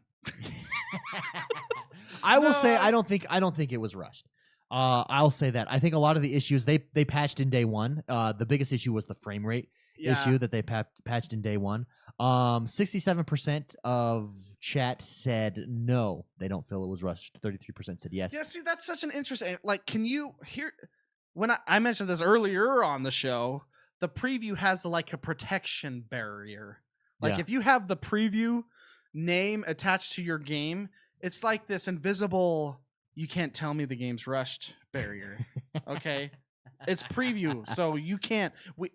And I don't know. I have mixed feelings all over the board on game preview. On game previews, early access. At the same time, we wouldn't be able to play the game now. Yeah. So I don't know. I will say I don't think I have yet to experience any sort of game breaking issue. Now, when I told you earlier about my experience of the guy coming through the windshield, which was hilarious, it glitched where we both all of a sudden could only see the guy's body, and we had to get out of the car and then get back in, and it fixed. So it's stuff like that. It's nothing game breaking. I feel like it would be rushed if it took away the experience of the game. It's also not a full price game. If anything, the experiences of those glitches that I've experienced so far have enhanced the game. Now, I haven't had the frame rate issues, but I'm not on the OG. I am on the Scorpio. So you got to keep that in perspective there. So I don't think that it was rushed either. I think it is what it is for a game preview, and what it is super fun. Yeah. Dayatrix in chat says it's basically a paid alpha. I mean, I guess, yeah, that never ends. You'll have a paid beta. I don't know. I agree. It's fun. Yeah. It's fun. So yeah. Great question. Graphic Killer, who's actually in chat right now. Thank you so much for submitting that. Great question. Robert M. Maldonado writes in and says, Xonebros, Dying Light is introducing a standalone DLC. We talked about this last week. Standalone DLC. Battle Royale mode, similar to the Division survival mode with PvE and PvP elements. It actually sounds really cool when we discussed this last week. It's one of my favorite games, and I'm extremely happy with the dev support over the years. Are you guys interested when older titles release new content, and does that bring you back to the game, or are you too busy with all the new games? Looking forward to the show, and happy gaming. Robert M. Maldonado, thank you for that question. Mr. McSpicy, does new content bring you back to older games? Do you like it, or are you too busy playing new games to jump back in? So we need Jordan here for this question too, because he's the other side of the coin of me.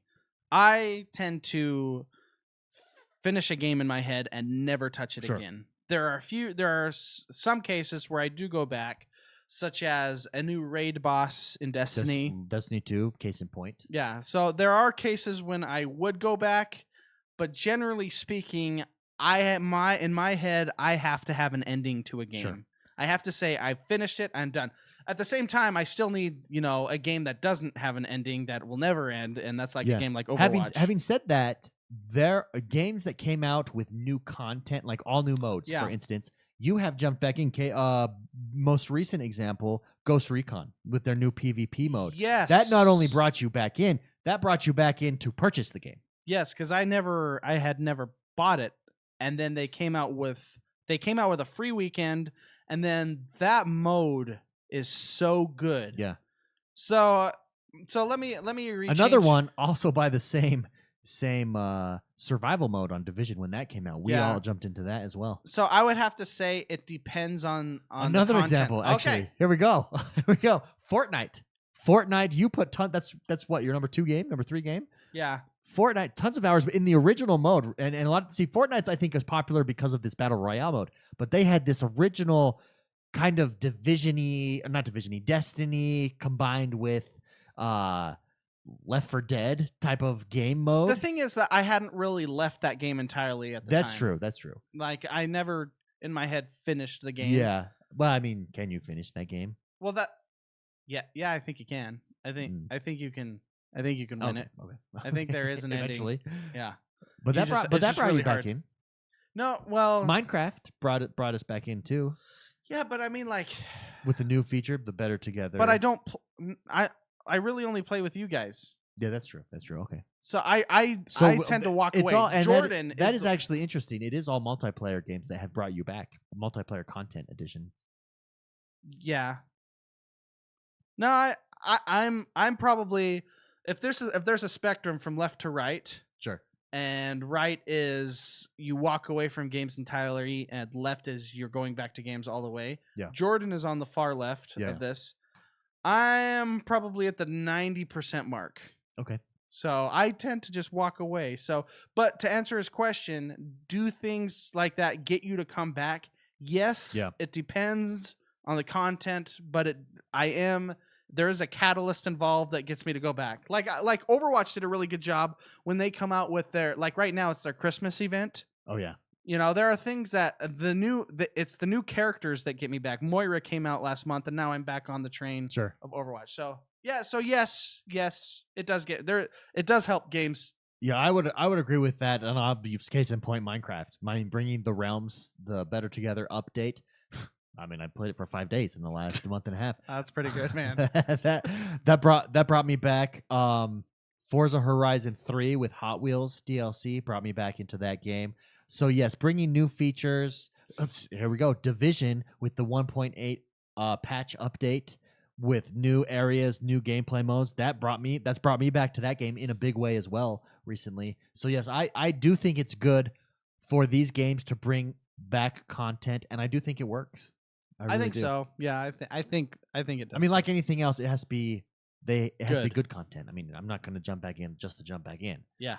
But anyways, there you go. Great question, Robert M. Maldonado. I love it. Daniel Pinder writes in and says, I got my alpha code for Sea of Thieves. Did you guys get yours? Did you get yours, McSpicy? No, I didn't. Did you get yours? I don't know. I didn't check. Where do I check? I got to check now. You should get an email. I think I already had an alpha code. I've just never jumped in. Because I'm on the preview newsletter that I always get. Anyways, I played it so far and think it will be a massive hit. Will you be getting this? I think you guys would love it. So let me tell you this. And I put this in Discord actually before the show because I saw this video because this question made me go look up all of the videos. Because there's another question. This question kind of goes in with I'm in my spam folder. I don't see so it. so I'm gonna combine Daniel Pinder and Adam Sandoval. Adam Sandoval says, why not talk about the Sea of Thieves progression system? Seems like it's going to be a world that you're going to spend a lot of time in. If they're smart about their transactions, I think it would be one of Rare's most successful game ever. Adam, Which is a bold statement because they have pretty good pedigree. oh yeah, Adam, Daniel, I agree with both of you. I think that just one video. So there's a YouTube video, and I posted it in Discord before the show. This video on Sea of Thieves game progression. It's a 7-minute video, or 7 to 9 minute video. I don't know. It's under 10 minutes. Explains basically the entire world. That video alone made this one of the most anticipated games for me. All of a sudden, out of nowhere, you've got to see it. So basically, what they're doing is it's obviously open world. We know that. It's basically an MMO in my opinion. It's Rare's MMO. And it's the new remember how I was saying I think MMOs have to change. They have to get away from this grindy thing. I think that was done, but I don't think it's the future of MMOs. What will be the adjustment? Sandbox, Grand Theft Auto type of games. Black Desert Online is much more like that of an MMO. The Sea of Thieves, I think, is the future of MMOs. This is basically an MMO when you're in a giant world. It's a living world. There are different classes with different rewards. The 3 different classes, and this is how you build your reputation as a pirate. There's 3 different classes. There is the I don't remember their names. There's basically the gold hunters class. Ooh, I like that. There's the merchant class. I'm not so and impressed. There's the wizardry Ooh, class. I'm in. Yeah. Where I don't think where and I can't remember. Can you like mix the soul, and match? The Soul of Skulls, and basically what you're doing.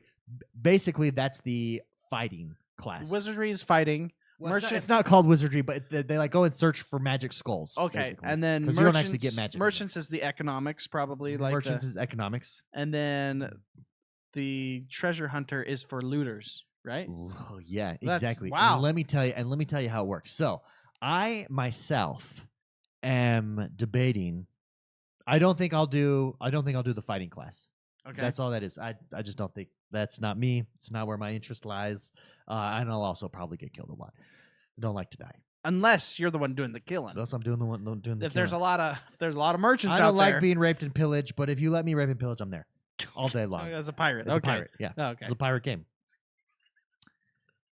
Also, I hope they have wenches in this game, which it looks like they do have wenches. You know what? I'll be your wench. Is there a wench class? Dude, no, there's not. But there's, bosomy woman NPCs that I see running all over the place that make good serving wenches. If they're bosomy, maybe the hitbox isn't as small as I would it'll hope. probably be bigger in that one. This will be the opposite for you. Anyways, so I'm debating between the merchant class and the treasure hunter class. So the treasure hunter class, you have a chance to become wealthy, super wealthy. Yeah. Obviously. And how they do it is there's different ways to get treasure. So there'll be maps with clues, and you really have to know the different islands. Then you have to solve puzzles with your group. Like you can't do some of these puzzles by yourself. You have to be with your group because it requires simultaneous activities of multiple things. You dig up the treasure, bring it back, go underwater to find treasure. Anyways, find treasure randomly, bring it back, you get rewarded, lots of gold. The reason that appeals to me is because of the gold. Lots of gold. I want to be rich in the game. Okay. I love the economies of game. EVE Online is a game that I almost got sucked into because it's very economy based. Black Desert Online I love because it's super economy based. Did you ever get into Elite Dangerous's economy? Same thing. Yes. Yeah. Same thing. If you time it right, your gold. You make the money. You got to go all the way across the galaxy to do that. Make multiple crazy jumps, but yeah. But I actually think I'll be the merchant class. I think that's going to be my class. So what they do is they give you supplies. These could be like guns and barrels of ammunition. And you got to take it from point A to point B? Point A to point B. Like Euro Truck Simulator? Yes, exactly. But on a pirate ship with your friends. Ready for this, though? And you can be attacked. Ready for this?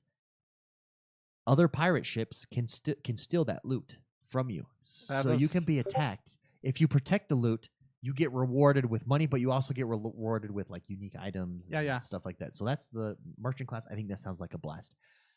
This is what gets me. Your progression system, as you level up, as your progression gets higher, you get better quests, more rewarding quests, but also more challenging quests.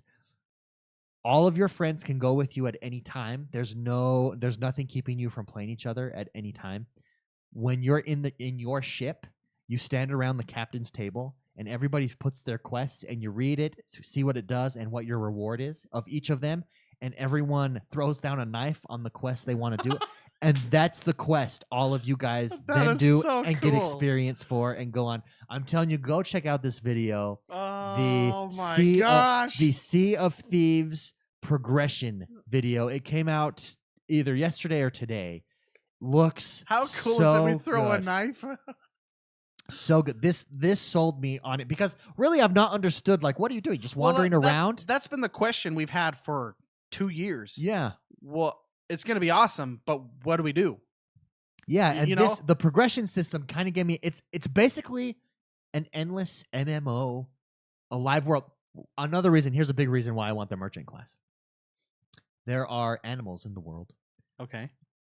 Make it feel like a living, breathing world. This is a quote from the thing. Well, the animals are here to make it not only feel like living and breathing, but you can hunt them as a merchant. And there are super rare animals that you must go get on islands and bring them back and capture them, hunt them.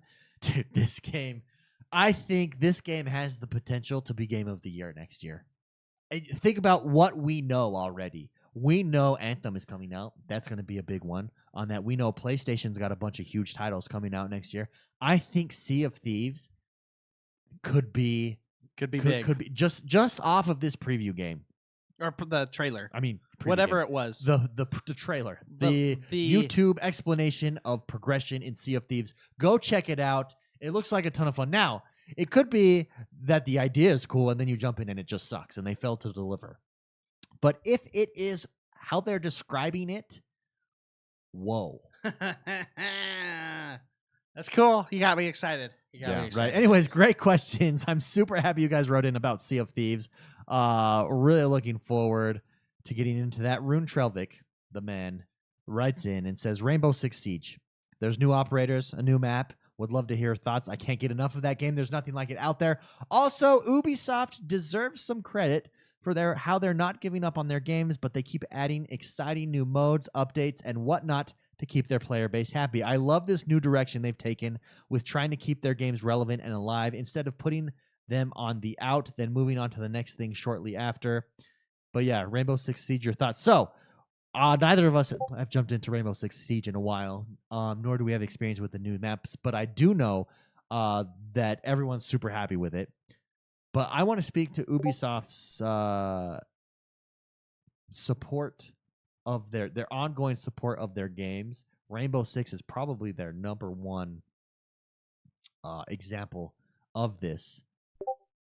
Is there another developer, do you think, that has supported their games like this? I don't know if there is. Not like Rainbow Six. Blizzard, I guess. Blizzard is one with Overwatch that absolutely is putting its support into that. But Ubisoft has done such a good job. You look at The Division, which they just came out with their 1.8 patch update, which basically has brought life back into that game again. You look at Ghost Recon, a game which got not the greatest reviews because it's not really a Ghost Recon game single player mode like in the traditional sense. And then they come out with the PvP mode, and it brings back the traditional Ghost Recon sense. You look at Rainbow Six. For Honor, they're constantly updating that and bringing out content for that as well. Another game that kind of gets forgotten there. Ubisoft has done a fantastic job of supporting their games. Absolutely, I think they deserve that credit. Mr. McSpicy, how about you? No, yeah, I mean... Is there another developer? I think Rockstar with Grand Theft Auto is probably a great example, and then obviously Blizzard with Overwatch. But outside of that, the way that Ubisoft is supporting their games, I think, is a model for the future. I think they're on the uptick. They've got that down. The interesting thing is, I really don't play those games anymore, though, and that's just because of my personality. Yeah, it makes me feel bad that they're doing all this work, and I'm not, I'm not going back and enjoying the fruits of what they're doing. But yeah, I mean, Well, you have your game that you go back to. I feel like everybody has a game like that. Yours is Overwatch. Yeah. Right? Mine is Madden. And I wouldn't if the developer stopped supporting it. Yeah. John O'Man's, his is Rainbow Six. And there's been this big ordeal with microtransactions and everything. And I have my problems with it. And if it's done wrong, it pisses everybody off, right? Absolutely. There's something they are able to continuously update the games because of microtransactions. I mean, the old model was like what Witcher did was they would do which is good. I mean, it works. They would do a DLC or an expansion, and then everyone would pay for that, and that's how they would pay for the next thing or the next thing or the next thing. There has to be money exchanged for businesses to stay alive. Yeah. So the model still is, I mean, a lot of people that aren't spending money still enjoy the fruits of people that are spending money because, like, let's take Grand Theft Auto. People buy those shark cards. I never have. Sure. But I'm still getting all this stuff. You benefit for those who have. So there's an argument to be said that microtransactions can be good as well. I mean, no, I agree. I don't think microtransactions are necessarily bad at all. Bad. It's just if they're done wrong, it pisses everybody off. So that said, no, I mean if there's money exchanged, a business can stay in. A business would not do it if they're going to just straight up lose money. Yeah. So to answer your question, yes, I think it's a good thing that Ubisoft is still supporting their games. I don't know what else to say about that. So I feel like I'm rambling now. No. Anyways, great question. I wish I was into Rainbow Six Siege more than I am, but every time I jump in, that game is a blast. Well, and that's one of the most played games weekly on Xbox Live. I have as much fun in that game, or close to it, as I have in a PUBG, as I have in a Forza, a game that I love. It is an excellent game, and I really love that Ubisoft is supporting these games on and on. Adam Lockhart, the man, writes in and says, more and more games now are having seasonal events. Overwatch, Gears 4, Fortnite. Gears 4, there's a game that I have to get into that I've really not gotten into. Did you play the campaign in Gears 4? No, I wish I'd have. That's on my to-do. It's on my to-do list. Speaking of which, I need a goal to-do list for the Christmas break here. What games I'm going to beat? Gears has their Horde mode. Yeah. And that always just grabs me. And so when I got that game, I just played the Horde mode the whole time because I love it. So I wish I played the campaign. Jordan finished it. Jordan beat it. He liked it. He loves that game. Adam Lockhart, more and more games are now having seasonal events, Overwatch, Gears 4, Fortnite, Destiny, etc. I think this is a great trend that, unlike loot boxes, seems to be positively received by most gamers. What are your thoughts on these events? What games would you like to see offer these events that don't do currently? Or do you feel these events are just an easy way to try to pull players back? So first off, I do think it is a good way to pull players. What are we talking about? Seasonal stuff? Seasonal events in games. Oh, okay. I do think that's games that I would like to see it in that they don't do it with currently. Skyrim. I think a game like Skyrim, Witcher. Is Skyrim too old though? I mean, people can mod. I'm sure people actually have modded seasonal events. Oh, okay. Okay. Witcher, I think you could really do something in Witcher, which would be really cool. These are single player games where you're not really seeing it that much. Why not? Why couldn't Battle? Oh, I'll tell you what game I do want to see it in. Division. Let me tell you Division's downfall, which I love Division. Okay. There's no summer. There's no summer. You're always in the snow. Give me seasons. Give me times of year. It's like, oh, it's still 1 week after the virus was released. At the same time, I mean, the whole atmosphere is meant to be dark and scary, and there's nothing more dark and scary than snow. Well, maybe there is, but it just adds to the atmosphere of what's happening in that game. Yeah, you're in New York City. New York, it's kind of a post-apocalyptic. It's always been Christmas time, or right around Christmas time in that game too. Well, that's the thing, because the game is not happy. I mean, we're not drinking, coconuts Yeah, in the yeah. middle of the Bahamas. But I'd like to see. I don't know how you would figure it out. I'm sure you could. I'm sure someone really smarter than I am, could figure out how to do something there we need the stuff guy. and make it continue. Isn't Lloyd the stuff guy? They don't have a Lloyd. They need a Lloyd. They need a Lloyd. They need Lloyd the stuff guy. They don't have a Lloyd. A game that I would like to see it in, Minecraft Realms. So, but where it's automatic, where instead of rain we get snow, where you automatically get items that you can craft during certain times of the season only, and they're only available for that time. So, for instance, you have pumpkin heads, you have snowmen that you can craft, but why not make it so that I can craft, I don't know, Christmas lights, like legit Christmas lights to hang on my roof in Minecraft. That'd be a cool place to do it. But I do like it. A game that didn't have it, but now I think has trying to do it, was ESO. ESO was missing that. It helps to make the world feel alive. It helps to make it keeps me back in. It helps to keep it fresh, and ongoing. McSpicy, do you like the seasonal events? No, yeah. So today I logged into Overwatch of all There you things. go. Blizzard does a really good job. They do the Feast of Winterfell or something on Hearthstone. I believe it's on World of Warcraft too. But in Overwatch, they have, when I booted it up, the opening screen is everyone having a snowball fight. And they have a new mode, which is really fun, by the way. You should hop in and play it with me. What is this mode? It is, you have Winston is the monkey. He's the big ape. Okay, He's a Yeti. Oh. And you have 5 Mays, which is she's the chubby... She's the frozen girl. Frozen girl, yeah. She's the chubby frozen girl. Your job is to freeze the monkey and shoot him. And the monkey, so it's 5 versus 1. So it's exactly... It's It's evolved. Overwatch made their evolved version. Okay. And so the monkey's job is to run around and feed on meat. And if he gets... So he has to get 5 meat or whatever. If he gets 5, he turns in for like 10 seconds to this ultimate...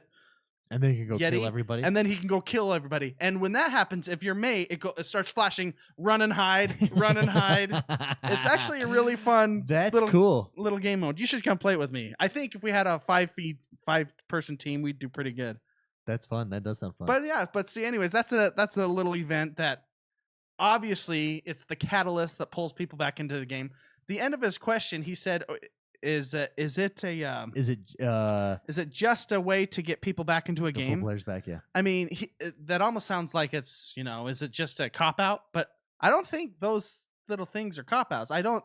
If that's how he meant it, I think anytime a developer tries to get players back into a game by doing serious work and figuring out events, I think that's a good thing for everyone. I mean, I'm sure there have been games that have just, let's just throw this in and half-baked it, a half-baked idea gets thrown in. But overall, I do think it is received positively because I think it's a fun thing to have in your game. Absolutely. Adam Lockhart, thank you so much. That is a great, great question. Major Barber suggests you put up an LFG. Put up an LFG. That would be fun if we were just 5 Mays running around. And it's funny, they added all these different audio cues and stuff like Mays running around, and occasionally I'll yell out, "We just want to study you." It's so and the key is you have to stay as a group. A one-on-one, the monkey will kill you. Yeah. But if everyone's freezing it, it's not going anywhere. It's a really fun game mode. That's how I live my life, with that slogan. One-on-one, the monkey kills you. It's, you find just success. Group up. Group up. Scott Carpenter writes in and asks, which of your favorite games, this is AKA Scottman71, which of your favorite games would you wish your wife/partners would play with you that they currently don't? My wife won't entertain The Division, and I wish she would. It's such a good game. Mr. McSpicy, which game do you wish that your wife would play with you that she currently doesn't? I have got one. I got one right off the bat. Super good I question. don't even need to think about it. Yeah.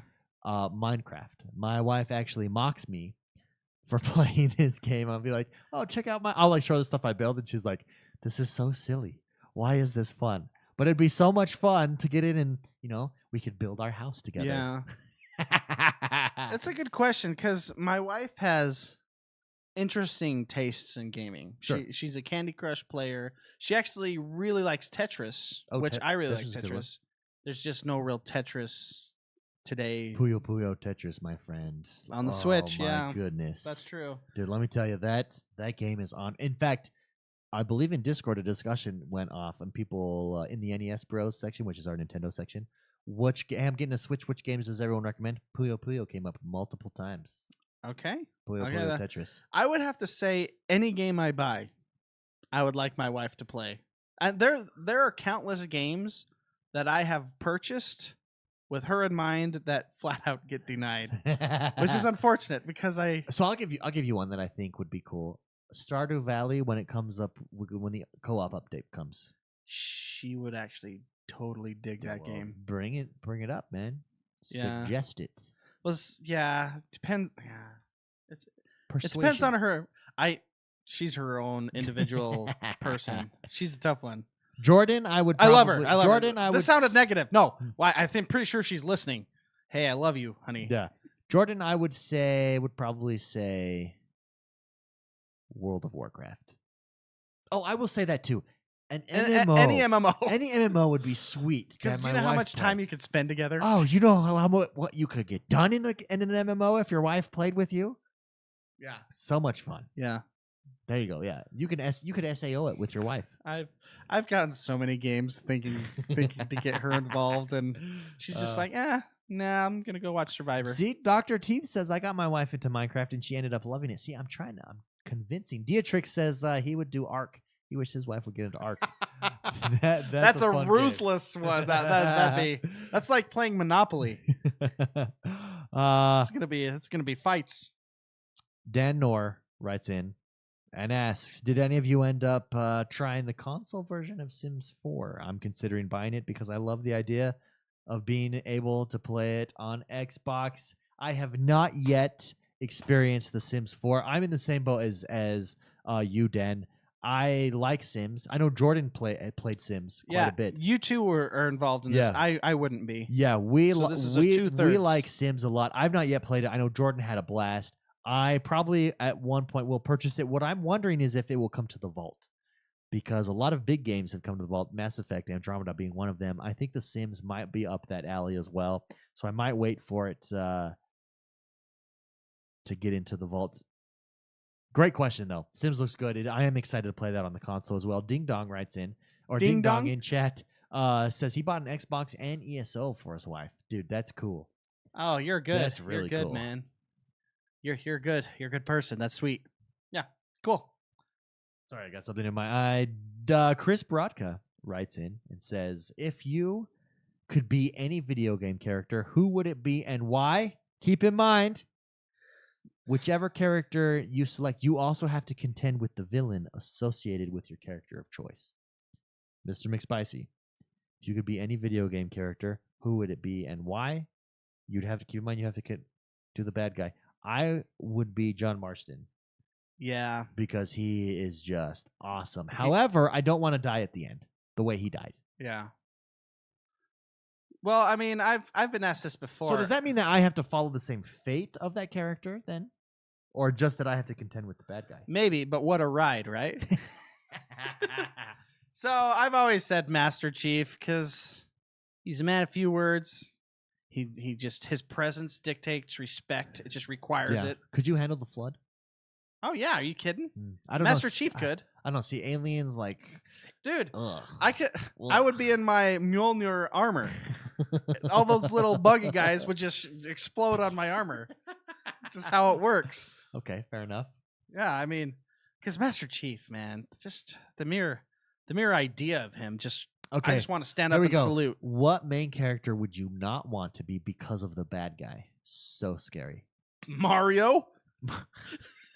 I will say, dude, I actually thought of that. Bowser's freaking bad, eh? Bowser in real life would not be cartoony. He'd be hideous. He'd be a velociraptor. No, he would be the genetically enhanced T-Rex on the new Jurassic Park. Oh, yeah, okay. You know, the one that's like... giant. More gianter. It's a T-Rex, but better. You know, that's basically the plot of that movie. It's a T-Rex, but better. Oh, are you kidding me? No, because Mario is just... I don't know.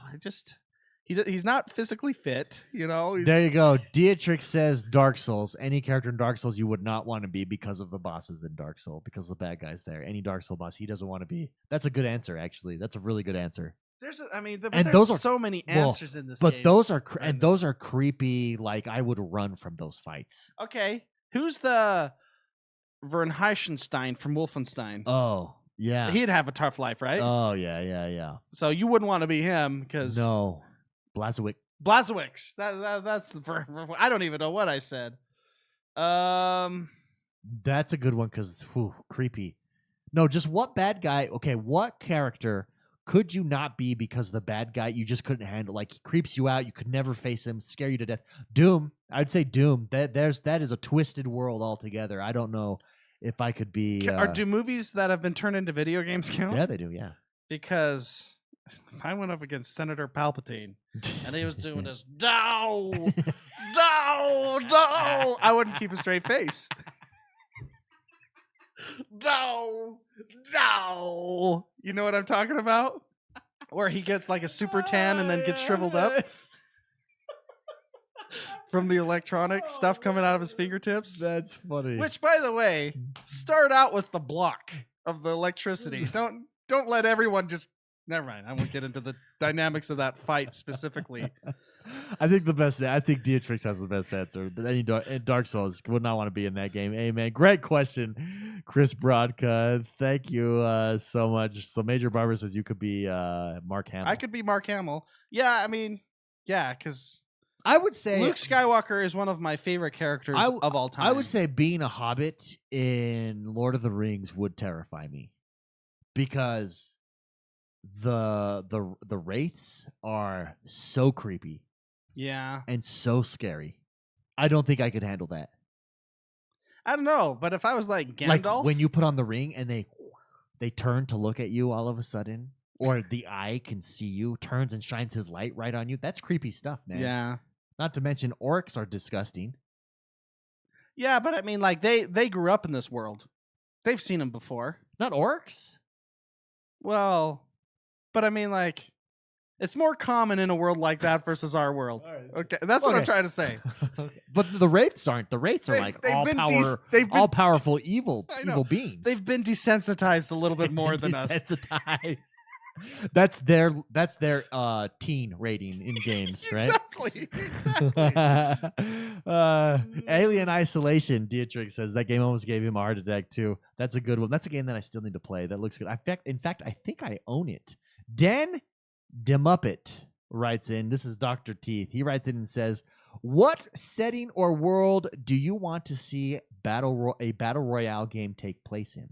He says, "I'd like to see either Minecraft or the Muppets." The Muppets would be hilarious. Oh man, the Muppets would be so fun. And if each Muppet that you picked had a different ability, be so fun. Dude, a Muppet MMO. I'm there. I am in. That's possible. Oh, that is way possible. The lore is there already. I know. We've got intense lore there with the Muppets. Frag Rock could be like a place. Is that? But that's not in the. That's not the Muppet world. I think it had. Jim. Did Jim Henson have something to do with that? I think so. Anyways, what about you? What world do you want to see a battle royale in? Well, I mean, Red Dead. I think it's going to be in Red Dead Redemption. Yeah. I think Red Dead's gonna. I mean, the Wild West is one of the coolest things. I think Grand Theft Auto Online could do it, and could do it really well in downtown with buildings and stuff like that. These are good questions. And cars, like the LA map that's there, dude. That would be cool. Grand Theft Auto could do it really well. So let's see it in like the Grand Theft Auto. Sea of Thieves, pirate setting on ships and the ocean. This just works with any genre. I mean, StarCraft. Tassie dude has the best answer. Borderlands. That would be cool. Borderlands would be really with their cool. weapons, all just completely random 3 billion weapon random generator. The way it works, dude, that would be awesome. Borderlands would be excellent. Borderlands, and that's post-apocalyptic. That would be a cool world to do it in. Yeah, Borderlands for the win. I like it. Right there. We don't even need to continue. Great question, Dr. Teeth. BFW. Borderlands for the win. BFTW. Thank you, Dr. Teeth, for writing in. Tom Gerritsen writes in and says, what games are you most excited for in 2018? And what are your predictions for the Xbox in 2018? What is your favorite gaming moment in 2017? Happy holidays to you guys. Thank you so much, Tom Gerritsen. Let's focus, because next week, or next episode, we're going to focus a lot on 2018, the future. Yeah. What do we expect? So let's focus. Favorite gaming moment of 2017. Gaming moment? Gaming moment. It could be E3. It could be the release of a game. It could be jumping in and enjoying something. What is your favorite gaming moment of 2017? See, this is hard because I know I've had a lot. I just can't on the spot think of them. I know I've had. Do you have any in mind to give me time to think on this? So mine isn't necessarily a moment.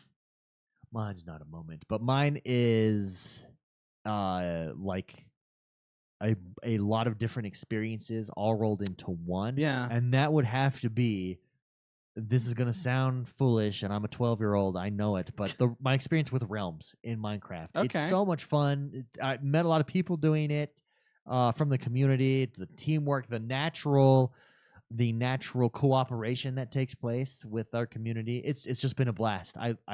That's probably one of my favorite experiences of 2017.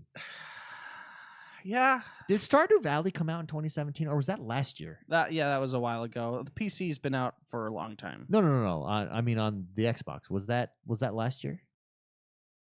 Yeah, I think it was. Yeah, so that doesn't count, because that would be another one where that was a series of events. Like, I dived into that game. Yeah, I got to pull up under a short my amount games of time. I've played, because off the top of my head, I can only remember what happened like 3 weeks ago, and it was hilarious. And even Jordan called me. We mentioned this story on the show.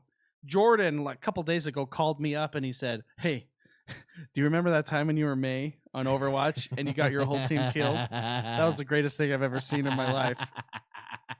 Like seriously, like that was so funny. It was just the whole, and Reinhardt, everyone, what happened really quick. We almost beat the game, we almost won the other team, and an event happened where everyone needed to hide behind Reinhardt. And what was so funny about that whole thing is Reinhardt even yelled out, "Get behind me." And my whole team posted up behind him, and me, being stupid, just pulled a May wall and lifted everyone up and then let it go, and everyone died.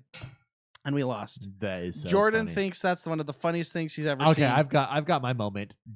The day For Honor came out, Jordan and I sat down and we did one-on-one matches like crazy. Yeah, that was fun. And that was a blast. So much trash talking happened in that game. And then when we played cooperatively and McSpicy was there as the fat man, that was so funny. That was some big fun club, times. and he just like waddles and remember, around. you would hit him, and I had that move that basically came in and tackled the dude, put him on the floor. I don't even remember what the move was, but it was so much fun. That was a game. For Honor, that's a game that we need to jump back into. Yeah, for sure. That's one of my favorite game moments of 2017. Just on the spot. On the spot, it is hard. Anything else stand up, or are we? No, yeah, that's a hard one, because I know I had all these events, but I didn't write them in my journals, so I can't remember. Let's kind of answer this, because next week we're going to go into this, or next episode, or obviously the beginning of the year. What one game as of right now are you most looking forward to 2018? So I have a question What's first. not one game. What's the next game you're looking forward to in 2018? Oh, next game? Yeah. Well, no, you can give me the one game. Give me the one game. Well, when does Red Dead? Is Red Dead 2019 or is Red Dead 2018? 2018? Yeah. So it would be. There's no question. That's a heavy hitter for me. Yeah. It would be Red Dead. That's a little far away from me, and obviously that's going to be my. Okay, my let big me one. look at what's coming out at next. the moment, as of today, mine is Black Desert Online. That's the next game that I'm super excited for, to just really dive in, sink my teeth into for 2018. Well, let's see. We've got Anthem. We've got Sea of Thieves coming. Black Desert Online. I mean, Sea of Thieves. That's pretty close, right? That's not too far. March, beyond. I believe, is Sea of Thieves. Yeah, March. I gotta pull up a list. Red Dead Redemption. That's probably a 90% of the people are going to say Red Dead Redemption 2. That looks so good. Well, that's the thing. Like that's going to take over my life. Anthem, I think, would probably come in a close second for a lot of people. Anthem, the way they portrayed that was amazing. Yeah. All right, yeah. Clay Lane writes in and says we got this is our last question. Okay. Our last and final I'm question. starting to get tired. This is our last question of 2017, baby. Oh my goodness. Here we go.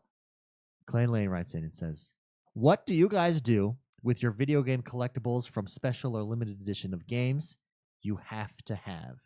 What do you do with them, Mr. McSpicy? What do you do with any collectibles?" They hit this wall behind me. Boom. What is your most prized? Here we go. What is your most prized collectible, or from a game, or from anything that is on this wall? on That this has wall? to do with Well, 'cause gaming or gaming. There culture. are some things that aren't on this wall because they're safe. Oh, okay. You know, Sure. Anything gaming related? Dude, Um, I will say one thing that I'm really jealous of you that I wish I did. You saved your original Red Dead Redemption case Yeah, box with the map, everything. I'm gonna grab it. That I'm really jealous of you that you did that. I wish I would have done that. Yeah, look at that thing. It comes folded open. Oh yeah, so good. I'm not mic'd up. Sorry. Yeah, because I've looked at You buying. can open it up. So I looked at. I've been trying to get into buying unopened copies of games, collectibles. You cannot find this anywhere. Really? You can't find this anywhere unopened. No, the only ones that you can are like the million copy editions. You know. Yeah. This that were, this like, is the cheap. yeah. No, That's this the is original. The like day. The original one. special edition. Yeah. Oh, look at that. So cool. Yeah, so I would say this. But I mean, I don't know. There's a lot of cool stuff. I like my Star Wars section. Yeah, your Star Wars. We gotta play that game again. I know. Miniatures. That's so fun. I know. For myself, I again same with McSpicy. I put them on display. I keep them somewhere. Honestly, mine is my amiibos. I love my amiibos.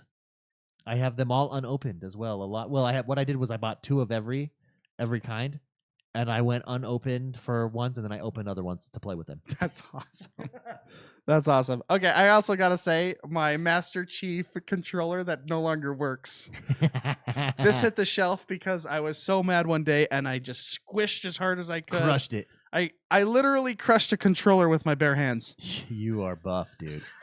That is and that is forever on the wall because that's pretty Dietrich cool. says his most is the statue from the Titan 1 collector edition. I will say that statue is probably one of the coolest collector editions games that have come out. Having said that, that is one that has actually depreciated in value because that's one that I've looked into getting, and I'm actually holding off because it seems like the longer time has passed, the cheaper it's becoming to purchase.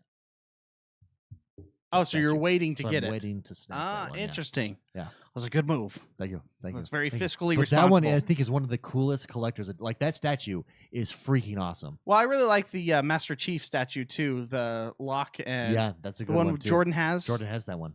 And it's like this big. Oh man, I wish I had made more money so I could get all the collector's editions. I wish and I was stuff. rich. I wish I had money. Some of those are just so cool. Yeah.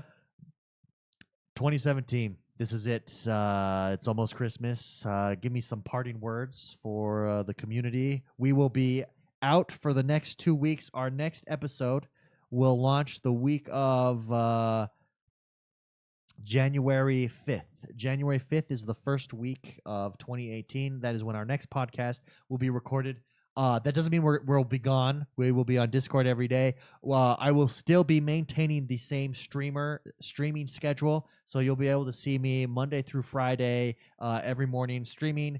With my schedule, I'll also be able to stream more in the evenings and in the afternoons as well during Christmas break. So we're not going away. Just the podcast. This is the only only break That of we the get. entire year that we get. We go nonstop once January hits, all the way till next year at this time, every week consistently. So we take these 2 weeks off because we didn't for our first 2 years, and most people are on vacation. Anyways, So it's it just makes sense to take a sense. breather. So this is it for the next 2 weeks. We'll see you guys back here on January 5th. McSpicy, some closing words for the people. Some closing words by Mr. Thoughts? McSpicy. 2017. No, 2017 was a great year. I played a lot of games I liked, a lot of games I was anticipating, such as Cuphead. I think I was waiting for that game for a long time. Yeah. No, I'm happy. Oh, I got my Switch. That happened big. Oh, that's huge. That happened big. For the first time in my life, I have every console. Oh, that's huge. You know, and and I set up my gaming loft area. So 4K TV. 4K That's gotta TV, be, my Scorpio. huge for the gaming year. This is the first year I've ever had all consoles. Yeah. How cool. That is cool. That's been my goal since I was like 3. This is the first time in my life I've owned 2 editions simultaneously of one console. So, that's a good It's never happened in my life before. I don't think that's ever happened before anyways. Has it? Yeah. Well, I guess the Sega had this. The Sega had that little like the add-on that you could put on it Yeah. and make it, and then Sega Saturn, Yeah. Sega CD. There was a lot of CDs in Saturn. Yeah. No, but so I think I don't know what else to accomplish in life. This is endgame for me now. Life goes downhill from here. Yeah. I mean, now I got to figure out what to do. Who are you and where can people find you? I'm Mr. McSpicy. You can find me on Twitter at Mr. McSpicy. My gamer tag is Mr. McSpicy as well. I will be back in 2 weeks, and I'm going to be catching up on some games, Wolfenstein being one of them. I've said that for a long time. Oh, I'm gonna hold you to that. I'm really excited to hear your Wolfenstein experience. That could be an entire episode in and of itself. Okay. I am Xonebros, everybody. Join me Monday through Friday, streaming mixer.com/X1Bros. It's a good time. Come join us over on Discord. It's where you can connect with other awesome gamers, other positive gamers. Thank you so much for a great 2017, everybody. We will see you in 2018. Merry Christmas. Happy holidays.